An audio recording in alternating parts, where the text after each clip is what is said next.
Alors, correction de l'exercice 21 de la page 118. Donc on est sur ammoniac ou ammoniac, alors QC, alors ammoniac C ou ammoniac QE, pardon. Donc on vous précise que l'ammoniac est un gaz incolore, irritant et très odorant et qui a pour formule NH3. Alors, première question, vous demandez la structure électronique, donc la configuration électronique d'un atome d'azote et d'un atome d'hydrogène. Alors, pour ça, c'était pas précisé ici, mais vous avez besoin de son numéro atomique, hein. Donc, H, on est sur Z égale 1. Donc, j'espère que vous aurez eu le réflexe d'aller le chercher dans la classification périodique. Et puis, donc, pour l'azote, Z égale 7. Donc voilà. Pour commencer, donc structure électronique, ça veut dire placer les électrons sur les couches électroniques et les sous-couches. Donc pour l'hydrogène, donc avec notre Z égale 1,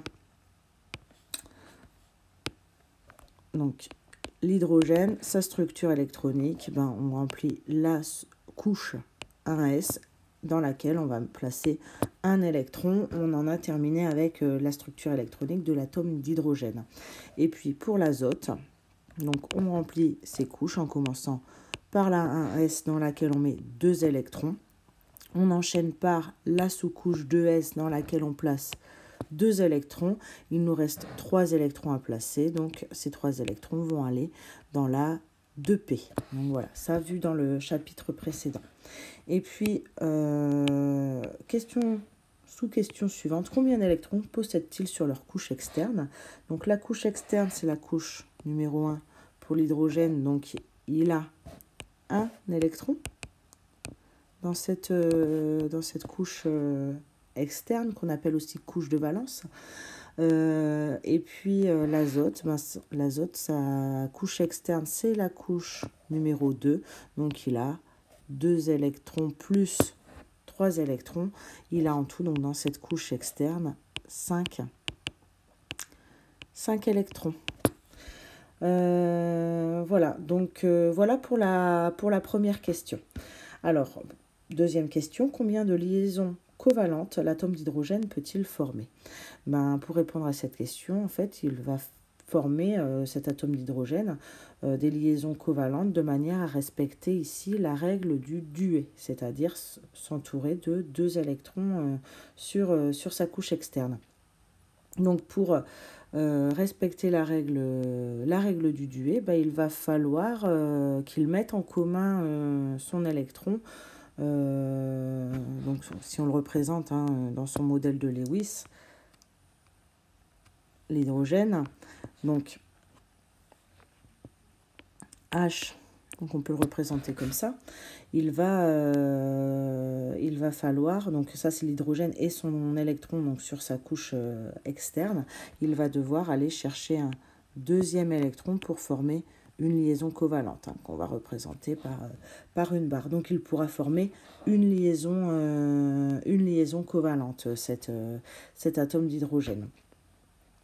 Donc une liaison. Donc voilà pour la deuxième question. Pour la troisième question, sachant que l'atome d'azote possède un doublet non liant, donc déterminer le nombre de liaisons covalentes qu'il peut former. Ça c'est pareil, on peut commencer par le représenter, l'atome d'azote. Donc si je le représente dans sa structure de Lewis, notre atome d'azote, on vous dit qu'il a un doublet non liant, donc c'est-à-dire 2 électrons qui forment un doublet non liant.